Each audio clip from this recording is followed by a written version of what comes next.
கடல் எங்கே தமிழர் நலன் அங்கெல்லாம் தலையிட்டு கிளர்ச்சி செய்க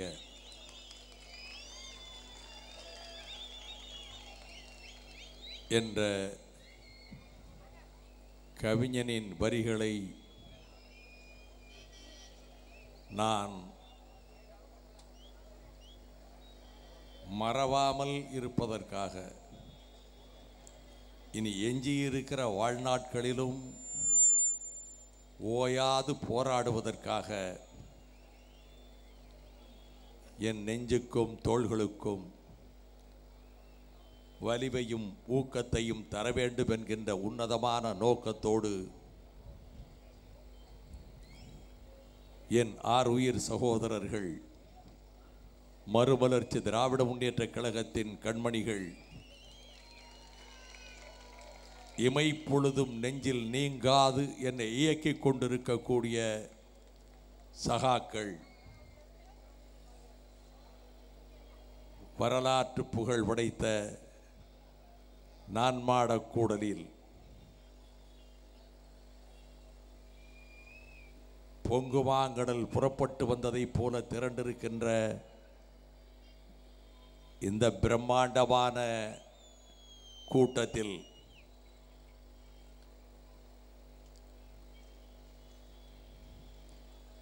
என்னை பெருமைப்படுத்தி நடைபெறுகிற நிகழ்ச்சிக்கு தலைமை தாங்குகிற மறுமலர்ச்சி திராவிட முன்னேற்றக் கழகத்தின் மதுரை மாநகர் மாவட்ட செயலாளர் தியாக வேங்கை ஆருயிர் சகோதரர் புதூர் பூமிநாதன் அவர்களே,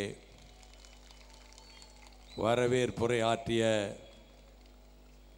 மதுரை புறநகர் மாவட்ட பொறுப்பாளர் மருத்துவர் சரவணன் அவர்களே, என் நெஞ்சின்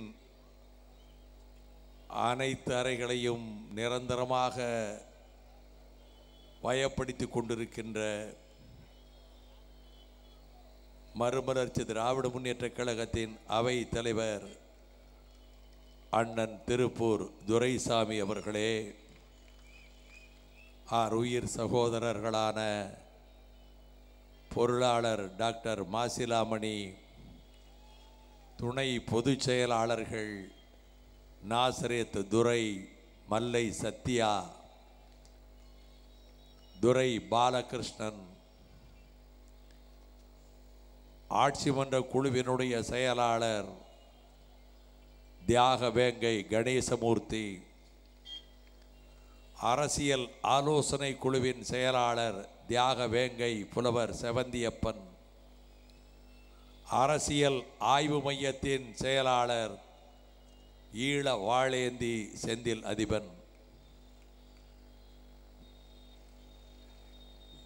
இந்த மேடையில்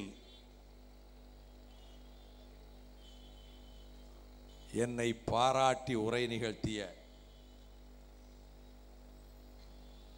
நான் எந்நாளும் நன்றி கடன் பட்டிருக்கின்ற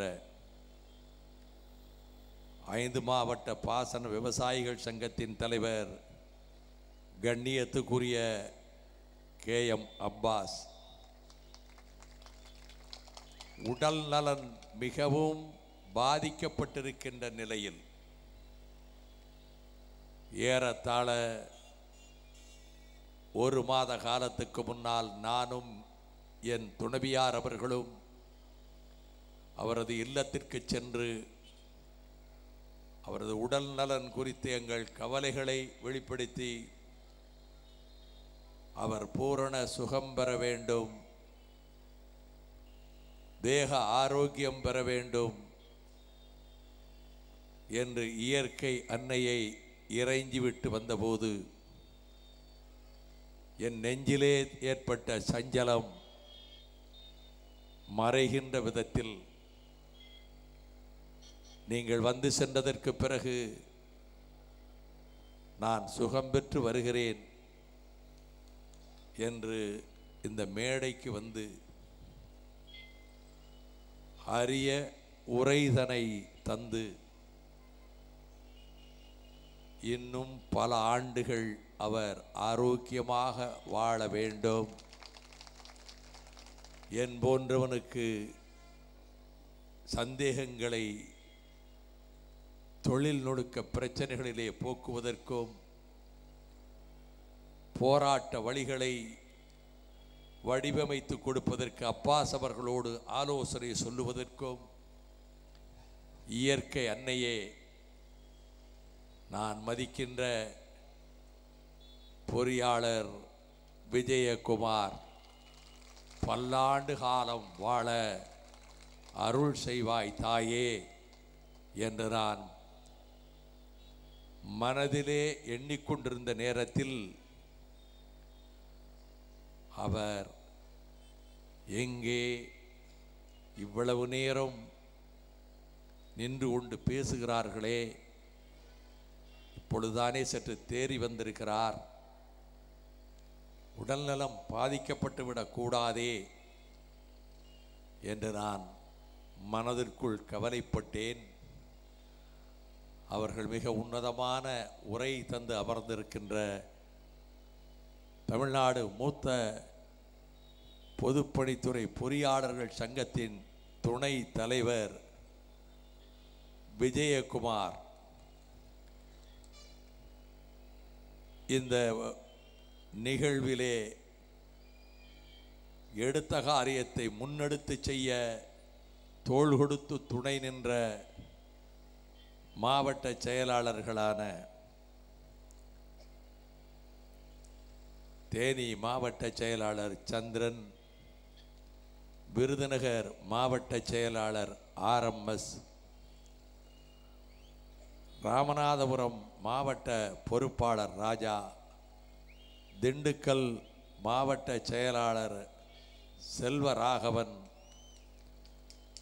அரசியல் ஆலோசனை குழுவினுடைய செயலாளராகி இருக்கின்ற சிவகங்கை மாவட்ட செயலாளர் புலவர் செவந்தியப்பன், வரவேற்புரை ஆற்றிய புறநகர் மாவட்ட பொறுப்பாளர் டாக்டர் சரவணன், இந்த நிகழ்வு வெற்றி பெறுவதற்கு பெரும் துணையாக இருந்து பாடுபட்டிருக்கின்ற அரசியல் ஆலோசனை குழு உறுப்பினர் சின்ன செல்லம், கொள்கை விளக்க செயலாளர் தொகுத்து தந்த அழகு சுந்தரம், தொண்டர்படை செயலாளர் பாஸ்கர சேதுபதி உள்ளிட்ட இரவு பகலாக பாடுபட்ட முருகனை போன்ற பகுதி கழக செயலாளர்கள்,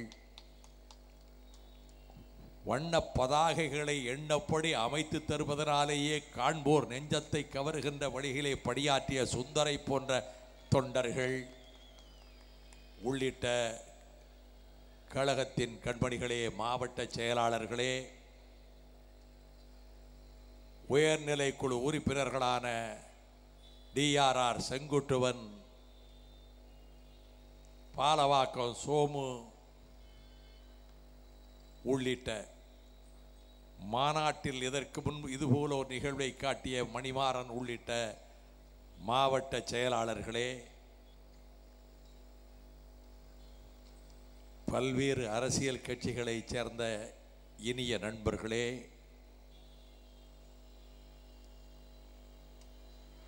நாட்டு மக்களுக்கு செய்திகளை தருவதிலே கடமை செய்கின்ற முல்லை பெரியாறு ஆபத்துக்களை மக்களிடத்திலே கொண்டு போய் சேர்த்த என் மரியாதைக்குரிய பத்திரிகையாளர்களே, ஊடகவியலாளர்களே, அன்பு தாய்மார்களே, அருமை சகோதரிகளே, இந்த நிகழ்வு வெற்றிகரமாக நடைபெறுவதற்கு பெரிதும் உதவிய காவல்துறை நண்பர்களே, என் இனிய தொண்டர்படை தம்பிமார்களே, மதுரை உள்ளிட்ட மாவட்ட கழகங்களின் நிர்வாகிகளே, செயற்குழு பொதுக்குழு உறுப்பினர்களே, பகுதி கழக நிர்வாகிகளே, செயலாளர்களே, ஒன்றிய நகர செயலாளர்களே, கூற்று உடன்று மேல் வரினும் கூடி எதிர்க்கும் ஆற்றல் அதுவே படை என்ற வள்ளுவன் வாய்மொழிக்கு இலக்கணமாக பாயும் ஈட்டிக்கும் இமை கொட்டாது மார்பு காட்டும் கூட்டம்தான் மறுமலர்ச்சி திராவிட முன்னேற்ற கழகத்தின் வீறு கொண்ட வாலிபர் கூட்டம் என்று நான் மேடைதோறும் முழங்குகின்ற தகுதியை தந்திருக்கின்ற வேங்கைகளே, வணக்கம்.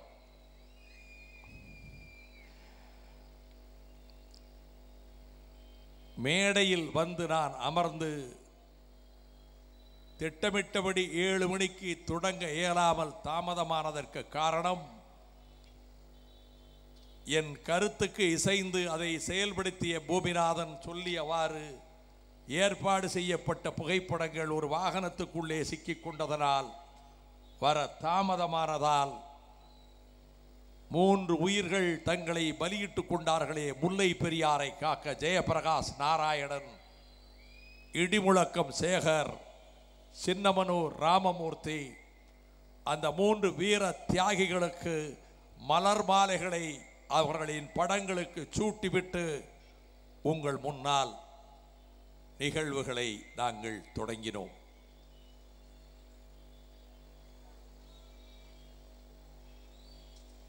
என் வாழ்க்கையில் இதுபோல ஒரு நிகழ்ச்சிக்கு நான் ஒப்புக்கொண்டது கிடையாது.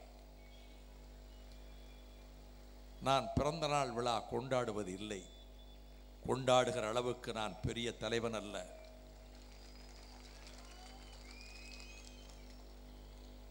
ஆறு மாத காலமாக என் சகாக்கள் வற்புறுத்தி இந்த நிகழ்ச்சிக்கு என்னை இசைவு கொள்ள வைத்தார்கள்.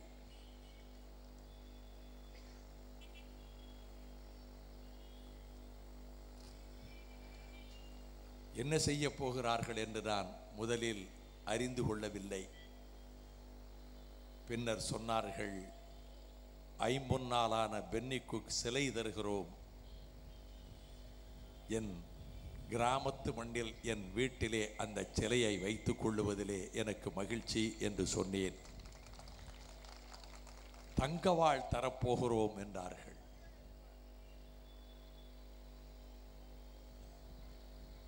வாளை என் கையில் கொடுத்தார்கள். அனைவரும் 7 மாவட்ட செயலாளர்களும் தலைமை கழக நிர்வாகிகளும் பக்கத்திலே அப்பாசும் விஜயகுமாரும் இருக்க தந்தார்கள். நான் வாளை அவர் கரங்களிலிருந்து பெற்றுக்கொண்ட போது அவர்கள் கரங்களும் சேர்ந்தே அந்த வாளின் கைப்பிடியிலே இருந்தன. ஒரு 3 நிமிடம் கழித்து நான் வாள் என் கரத்திலே மாத்திரம் இருக்குமாறு முன்னால் தனியாக வந்தேன். வாளை கையிலே பற்றி கொண்டே இருந்தேன். காரணம், முல்லை பெரியாறு களத்திலே நான் ஆற்றிய பணிக்காக நீங்கள் இந்த வாளை தந்திருக்கிறீர்கள். இன்னும் காண வேண்டிய களங்கள் நிரம்ப இருக்கிற காரணத்தினால் இந்த வாள் உரைக்குள் செல்லாது இனி என்ற உணர்வோடு நான் அந்த வாளை தாங்கி இருக்கிறேன். என் தோழர்கள் 21 ஆண்டுகளாக தங்களுடைய சக்திக்கு மீறி செலவழித்து பாடுபட்டு கட்சியை காப்பாற்றி வருகிறவர்கள். அன்போடு அவர்கள் விருப்பப்பட்டு தருகிற அவர்களாக சேகரித்த நிதியினாலே பொன்னால் ஆன இந்த வாளை தந்திருக்கிறார்கள். இந்த வாள் சில நாட்கள் என் கிராமத்து இல்லத்தில், என் பாட்டனார் கட்டிய இல்லத்தில் அந்த கண்ணாடி பேழையில் இருக்கும். அதன் பின்னர் இந்த வாள் நல்ல மதிக்கத்தக்க தங்க நகை கடையிலே ஒப்படைக்கப்பட்டு விற்பனை செய்யப்பட்டு மொத்த பணமும் தலைமை கழகத்திலே சேர்ப்பிக்கப்படும்.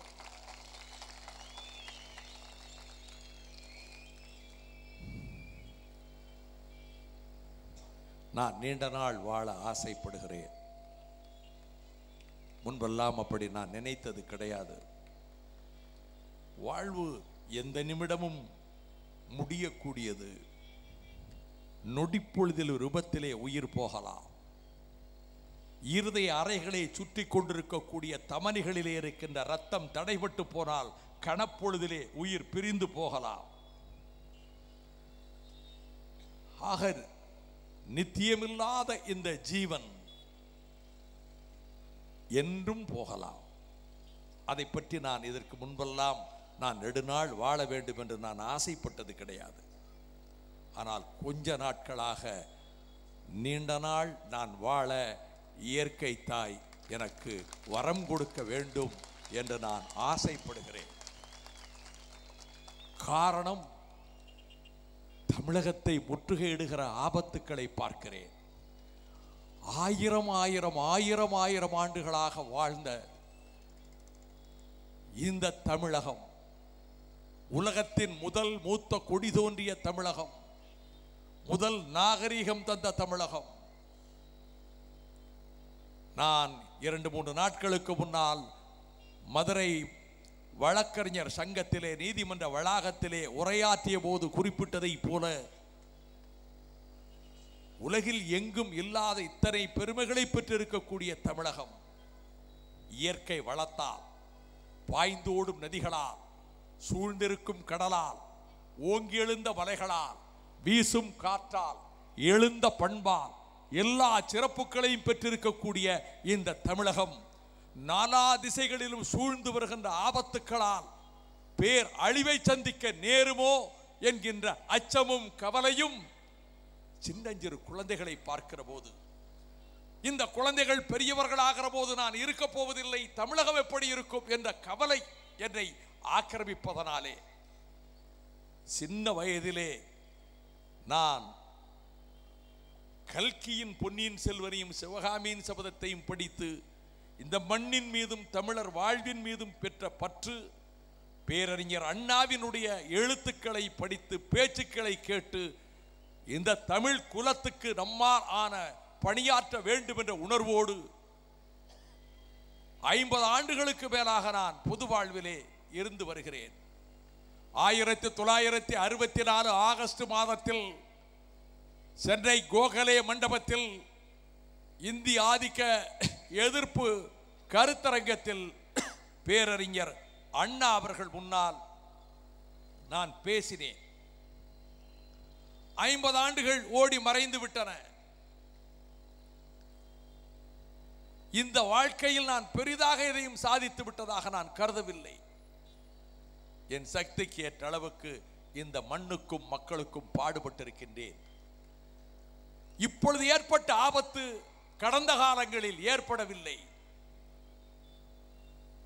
மன்னர்கள் காலத்தில் ஏற்படவில்லை, பெரியார் காலத்தில் ஏற்படவில்லை, காமராஜர் காலத்தில் ஏற்படவில்லை, பசும்பொன் முத்துராமலிங்க தேவர் காலத்தில் ஏற்படவில்லை, அறிஞர் அண்ணா காலத்தில் ஏற்படவில்லை. இன்று ஏற்பட்டிருக்கக்கூடிய அபாயம் 1000 மடங்கு கொடிது. எல்லா துறைகளிலும், எல்லா முறைகளிலும் குறிஞ்சியும் முல்லையும் மருதமும் நெய்தலும் கொண்டிருக்கக்கூடிய தமிழகத்தினுடைய இயற்கை வளமும் அனைத்தும் அழிந்து விடுமோ என்கின்ற ஆபத்து. நமது வருங்கால சந்ததிகள் வாழ்வது எப்படி, உங்கள் பேரன் பேத்திகள் வாழ்வது எப்படி, எல்லாம் அழிந்து விடுமா? நேற்றைக்கு முன்தினம் இரவில் நான் தஞ்சை நகரத்துக்கு சென்றவன். என்னை அறியாமல் நான் ராஜேஸ்வரம் என்று அழைக்கப்படுகிற ராஜராஜன் கட்டிய பெருவுடையார் கோயிலுக்கு போனேன். அந்த கோயிலுக்குள்ளே நுழைந்து அதனுடைய ஒவ்வொரு அந்த கட்டிடத்தின் நேர்த்தியை எல்லாவற்றையும் பார்த்துவிட்டு ஒரு ஓரமாக அமர்ந்து ஒரு மணி நேரம் அந்த கோயிலையே பார்த்து கொண்டிருந்தேன். 1000 வருடங்களுக்கு முன்னாலே அருள்மொழிவர்மன் ஆகிய ராஜராஜ சோழன் இதை கட்டி இருக்கிறார். இதற்கு நிகரான தொழில் நுணுக்கம் எங்கேயும் இருக்க முடியாது. இவ்வளவு அற்புதமான படைப்பு. கூற்றம் என்றும் கோட்டம் என்றும் வளநாடு என்றும் அமைத்து, நாடுகளை அமைத்து, நிர்வாகத்தை அமைத்து, யார் போட்டியிட தகுதியானவர்கள் என்று தீர்மானித்து, படை நடத்தி பல நாடுகளை வென்று, தூர தேசங்களை ஜெயித்து, எந்த நாட்டிலும் அராஜகம் செய்து விடாமல் நீதி நெறியை வளர்த்து, மொழியை வளர்த்து, பண்பாட்டை வளர்த்து, இவ்வளவு சிறப்புகளை கொண்டிருக்கக்கூடிய இந்த சோழ மண்டலம் அடியோடு அழிந்து விடுமா என்ற கவலைகள் மேலிட்டவனாக புதுவைக்கு சென்று நிகழ்ச்சியில் முத்தவர்கள் நிகழ்ச்சியிலே கலந்து கொண்டு விட்டு அவைத்தலைவர் துரைசாமி அவர்களும் நானும் இரவோடு இரவாக புறப்பட்டு வைகறை பொழுதிலே நான் மதுரைக்கு வந்து சேர்ந்தேன். பிரச்சனைகளை எங்கள் இயக்க தோழர்கள் யாரும் பேசவில்லை. அவைத்தலைவர் ஒரு 3 நிமிடம் அவ்வளவுதான். 2 பெருமக்களும் பேசினார்கள். பல்லாயிரக்கணக்கிலே வந்திருக்கிறீர்கள், உங்களை நெடுநேரம் காக்க வைக்க வேண்டும் என்று நான் நினைக்கவில்லை. சீறி வந்த புயலுக்கும் சூறை காற்றுக்கும் அஞ்சாது கொட்டுகிற மழையிலே புவிர்ந்த வழியிலே நீங்கள் திரண்டிருந்த பொழுது நான் 1.5 மணி நேரம் பேசினேன். இந்த நிகழ்ச்சியிலே வந்திருக்கக்கூடிய என்னுடைய அருமை சகோதரர்களே, இனி ஒரு சந்தர்ப்பம் என் வாழ்க்கையில் இப்படி அமையாது. ஆகவேதான் நான் நீண்ட நேரம் பேச வேண்டும். பேச்சுக்கலைக்காக அல்ல, என் உணர்வுகளை உங்களிடம் பகிர்ந்து கொள்ள வேண்டும். இது ஒளிநாடாவிலே பதிவாகிறது. நான் வாழ்ந்து மறைந்த காலத்துக்கு பிறகும் இந்த ஒளிநாடா இருக்கும் என்ற காரணத்தினால் என் எண்ணங்களை பதிவு செய்வதற்காக இங்கே பேசுகிறேன். ஆகவேதான் இன்னும் போர்க்களங்கள் நிறைய இருக்கிறது, அதில் நான் போராட வேண்டும். அதற்கு நான் இன்னும் அதிக நாள் வாழ்வதற்கு இயற்கை தாயே எனக்கு வாய்ப்பு கொடு. ஏதாவது ஒரு பதவியிலே உட்கார வேண்டும் என்றதல்ல, துளியும் எனக்கு அந்த எண்ணம் இல்லை. இயக்கம் பெரிது என்னை விட, இயக்கம் என்னை விட உயர்வானது, என்னை விட நிரந்தரமானது. லட்சக்கணக்கான தொண்டர்களினுடைய வியர்வை துளிகளிலே, உதிர துளிகளிலே பாதுகாக்கப்பட்டிருக்கக்கூடிய ஒரு பெரும் இயக்கம் மறுமலர்ச்சி திராவிட முன்னேற்ற கழகம். பல அரசியல் கட்சிகளைச் சேர்ந்த நண்பர்கள் வந்திருக்கிறீர்கள். நான் யாரிடம் எவரிடத்திலும் எனக்கு கோபமோ வருத்தமோ எதுவும் இல்லை. அதையெல்லாம் கடந்த நிலையில் இருக்கிறேன். யார் மீதும் எனக்கு கசப்பில்லை, யார் மீது வெறுப்பில்லை. அழிவை தடுக்க வழி என்ன, ஆபத்துக்களை தடுக்க வழி என்ன என்ற கவலையோடு வந்தவரிடத்திலே கைவாளை கொடுத்தீர்கள், பொன்னால் செய்யப்பட்ட வாளை கொடுத்தீர்கள். 1958 வருடத்தில் செப்டம்பர் 26 இந்த மதுரை மாநகரிலே பல்லாயிரக்கணக்கானவர்கள் அணிவகுத்து வர, லட்சக்கணக்கானவர்கள் திரண்டிருக்க, அலங்கரிக்கப்பட்ட அம்பாரி வைத்த யானை ஒன்று 2 மாலைகளை சூட்ட, அண்ணன் மதுரை முத்து உடம்பெல்லாம் வெட்டுக்காயம் தழும்புகளை பெற்றிருந்த திராவிட இயக்கத்தின் காவலனாக திகழ்ந்த அண்ணன் மதுரை முத்து வரவேற்புரை நிகழ்த்த, தமிழவேல் பி.டி. ராஜன் தலைமை தாங்க, அன்றைய சபாநாயகர் யு. கிருஷ்ணராவ் வந்து பங்கேற்று சிறப்புரையாற்ற, எதிர்க்கட்சி தலைவர் வி.கே. ராமசாமி முதலியார் வாழ்த்துரைக்க, லட்சிய நடிகர் எஸ்.எஸ். ராஜேந்திரனும் கவிஞர் கண்ணதாசனும் டி.கே. பகவதியும் வாழ்த்துரைக்க, புரட்சி நடிகர் எம்.ஜி.ஆர். அவர்களுக்கு தங்க வாழ் கொடுக்கப்பட்டது.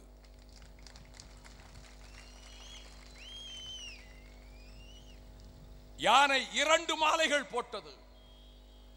அதற்கு விளக்கம் சொன்னார் அண்ணா. அதற்கு பிறகு நடைபெற்ற நாடோடி மன்னன் விழாவிலே விளக்கம் சொன்னார். வீராங்கனாகவும் மார்த்தாண்டனாகவும் 2 கதாபாத்திரங்களிலே எம்.ஜி.ஆர். தோன்றியதனாலே யானை இரட்டை மாலை 2 மாலை போட்டது என்று சொன்னார்கள். அந்த நிகழ்ச்சியிலே உணர்ச்சிகரமாக அனைவரும் பேசிய போது புரட்சி நடிகர் எம்.ஜி.ஆர். சொன்னார், என்னிடத்திலே இந்த தங்க வாளை தந்திருக்கிறார்கள், லட்சியங்களை வெல்வதற்காக நான் போராடுவதற்கு இந்த வாளை தந்திருக்கிறார்கள் என்று அவர் இங்கே பேசினார். 246 இடங்களில் சங்க இலக்கியத்திலே வாழ் என்ற சொல் பயன்படுத்தப்பட்டிருக்கின்றது. புறநானூற்றின் 3வது பாடலே பெரும்பழுதி மன்னன் வாழேந்திய பெரும்பழுதி மன்னனின் பெருமையை சொல்லுகிற பாடலாகவே அமைந்திருக்கிறது. கொலை வாழினை எட்டடாமிகு கொடியோர் செயல் அறவே என்றார் பாவேந்தர். இந்த வாழ் பல இடங்களில் பேசப்படுகிறது. மன்னர்கள் முரசை போற்றினார்கள். எதிரிகள் மீது படையெடுத்து செல்வதற்கு முரசுகள் முழங்கும். அந்த முரசு கட்டிலை அவர்கள் தெய்வமாக மதித்தார்கள். தெய்வம் என்று சொன்னவுடன் ஒரு வார்த்தை, இங்கு பேசியவர்களின் அன்பு காரணமாக, என் மீது கொண்ட பற்றின் காரணமாக, பாசத்தின் காரணமாக, ஒரு தாய் பிள்ளையை உச்சி மோந்து என் மகனே, என் கண்மணியே, ராஜாவே, பொன்னே, மணியே, மரகதமே என்று வாழ்த்துவதை போல அவர்கள் என்னை என் தகுதிக்கு மீறி சொன்னார்கள் ஒரு வார்த்தையை. நான் ஏற்பதற்கில்லை. அந்த வார்த்தையை இனி பயன்படுத்தாதீர்கள். காவல் தெய்வம் என்றார்கள். இல்லை, நான் காவல் வீரனாக இருக்கிறேன். சொல்லுங்கள், ஏற்றுக்கொள்கிறேன். தெய்வம் என்ற சொல் வையத்துள் வாழ்வாங்கு வாழ்பவர் வானுரையும் தெய்வத்துள் வைக்கப்படும் என்ற மாமனிதர்கள் தெய்வத்தின் நிலையிலே வைக்கப்பட்டிருக்கிறார்கள். அந்த வரிசையில் நான் இல்லை. தப்பு கணக்கு போட்டுவிடக் கூடாது. முரசுகட்டிலே ஒருவன் தொட்டுவிட்டால் கையை துண்டாக வெட்டி விடுவார்கள். மன்னன் அங்கே இருந்து வருகிறான். சேரமான் கணைக்கால், சேரமான் இரும்பொறை, பெருஞ்சேரல் இரும்பொறை வருகிறான். முரசுகட்டிலை பார்க்கிறான். நெஞ்சிலே ஆத்திரம் கொப்பளிக்கிறது. உடைவாளை உருவுகிறான். அந்த முரசுகட்டில் மீது படுத்திருக்கவரை 2 துண்டாக வெட்டிவிட வேண்டும் என்று வாளோடு செல்கிறான். நெருங்குகிறான். மோசிகிறனார் என்று புலவன் அதிலே அயர்ந்து படுத்து தூங்குகிறான். களைப்பின் காரணமாக வாளேந்திய கை வாளை உரைக்குள் செலுத்துகிறது. கவரி எடுத்து வருகிறான். கவரியால் வீசுகிறான். கண் விழிக்கிறான். புலவன் சொல்லுகிறான், இந்த மன்னனின் வாழ் என் உடலை 2 கூறாக துண்டு போட்டிருக்கும். தமிழ் மீது மன்னன் கொண்ட காதலால் இந்த தமிழ் புலவனுக்கு கவரி வீசினார் என்று பாடுகிறார். இந்த பாடலும் புறநானூற்றிலே இருக்கிறது. ஈன்று புறந்தறுதல் எந்தலை கடனே, சான்றோன் ஆக்குதல் தந்தைக்கு கடனே, வேல் அடித்து கொடுத்தல் கொல்லர்க்கு கடனே, தன்னடை நல்கல் வேந்தற்கு கடனே, ஒளிரு வாழ் அறிஞ்சமம் ஒதுக்கி களித்துடன் பெயர்தல் காளைக்கு கடனே,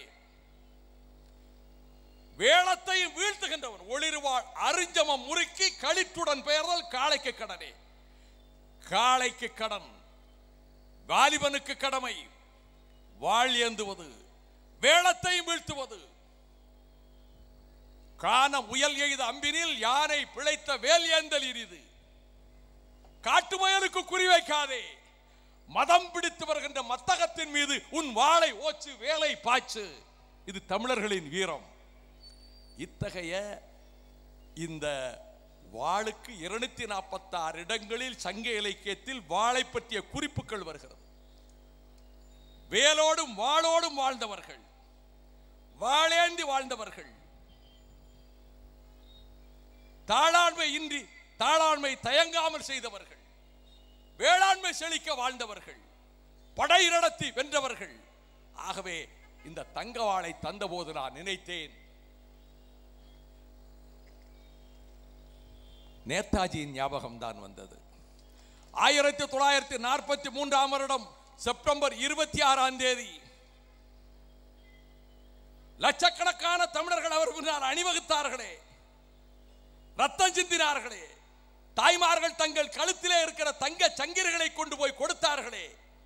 அந்த காலகட்டத்தில் பர்மாவிலே ரங்கூனிலே ஒரு இடத்துக்கு செல்கிறார் நேதாஜி சுபாஷ் சந்திர போஸ்.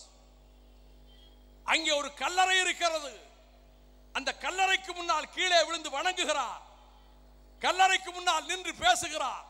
இதோ இந்த கல்லறைக்குள்ளே இருப்பவர் இந்தியாவின் கடைசி சக்கரவர்த்தி பகதூர் ஷா, மனிதாபிமானத்தோடு அரசு நடத்திய பகதூர் ஷா, அவரை போர்க்களத்திலே தோற்கடித்து பிரிட்டிஷ்காரன் இங்கே கொண்டு வந்து கைதியாக சிறையில் வைத்து அவர் உயிர் அடங்கியதற்கு பிறகு இங்கே அவர் உடல் நல்லடக்கம் செய்யப்பட்டிருக்கின்றது. அந்த பகதூர் ஷா எழுதிய கவிதையை இங்கே சொல்லுகிறேன். இந்தியாவின் கடைசி சக்கரவர்த்தி பகதூர் ஷா கவிதையில் சொல்லுகிறார், இளைஞர்களின் இருதயங்களில் நம்பிக்கை சுடர் ஒளி வீசிக் கொண்டிருக்கிறது. அது அடக்குமுறை ஆதிக்கம் செலுத்துகின்ற பிரித்தானியர்களினுடைய இருதயத்தை உடைத்து உள்ளே செல்கின்ற வாளாக இருக்கும். அந்த வாள் பிரித்தானியர்களின் உதிரம் குடிக்கும், அடக்குமுறையை ஒடுக்கும். எனவே பகதூர் ஷாவினுடைய சமாதிக்கு முன்னால் இருந்து உறுதி எடுத்துக் கொள்வோம், எந்த வாள் பிரிட்டிஷாரின் இதயத்துக்குள் பாயும் என்று பகதூர் ஷா சொன்னார். அங்கே இந்தியாவும் பர்மாவும் எங்களை அடக்கி ஆளுகிற பிரிட்டிஷ் ஏகாதிபத்தியத்தை விரட்டி அடித்து விடுதலை பெற சூளுரைப்போம், அவர்களை துரத்தி அடிக்க சூளுரைப்போம். உலகத்தில் மனித நேயம் கொண்ட சமூகங்கள் இருக்கக்கூடிய நாடுகளோடு நேசத்தை வளர்த்து உலக நாடுகளிலே நமது நிலையை உயர்த்துவோம். சத்தமெல்லாம் போடக்கூடாது, அங்க பின்னாடி முழக்கமெல்லாம் போடக்கூடாது. இது சூளுரைக்கிற கூட்டம். கடமை முடிந்து விடவில்லை.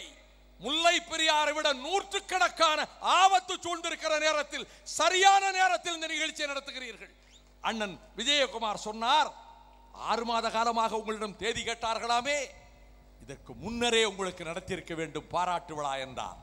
நான் சிரித்துக்கொண்டே சொன்னேன், இல்லை, இதுதான் சரியான நேரம், இதுதான் யுத்தத்துக்கு போக வேண்டிய நேரம், இதுதான் ஆபத்துக்களை எதிர்த்து போராட வேண்டிய நேரம், இதுதான் தக்க தருணம் என்று நான் குறிப்பிட்டேன். ஏனெனில் இந்த வாளை கொடுத்த போது அதைத்தான் என் மனதிலே எண்ணினேன். கடந்த கால சம்பவங்களை வேகமாக பட்டியலிட்டார்கள். இதற்காக பாடுபட்டவர்கள் எத்தனையோ பேர். இதோ சிலை வடிவாக இருக்கிறாரே பென்னி குயிக், தேம்ஸ் நதி புரண்டு ஓடுகின்ற இங்கிலாந்து நாட்டிலே பிறந்தவர். பசியும் பட்டினியும் வாட்டிக் கொண்டிருந்த காலத்தில் முத்துரலப்ப பிள்ளை திட்டம் திட்டினார் இந்த முல்லை பெரியார் அணைக்கு. அந்த திட்டத்தை செயல்படுத்துவதற்கு வந்தான் இந்த வெள்ளைக்கார துறை. பாய்ந்து ஓடி வருகிற பெரியாற்று தண்ணீரை அணைகட்டி தடுத்து டன்னல் அமைத்து மலை பாறைகளை குடைந்து சுரங்கம் வைத்து அந்த தண்ணீரை கொண்டு வந்து இந்த தென்பாண்டி மண்டலத்தை வாழ வைக்க வேண்டும் என்ற நோக்கத்தில் திட்டத்தை வகுத்து அவர்கள் கூறியது போல 1885 தொடங்கப்பட்டது காங்கிரஸ் கட்சி. ஒரு 12 மாத காலத்தில் நமக்கு உரித்தான இடம், பாஞ்சோர் மன்னனுக்கு உரித்தமான இடம், பாண்டிய நாட்டுக்கு உரித்தான இடம், அதுதான் முல்லை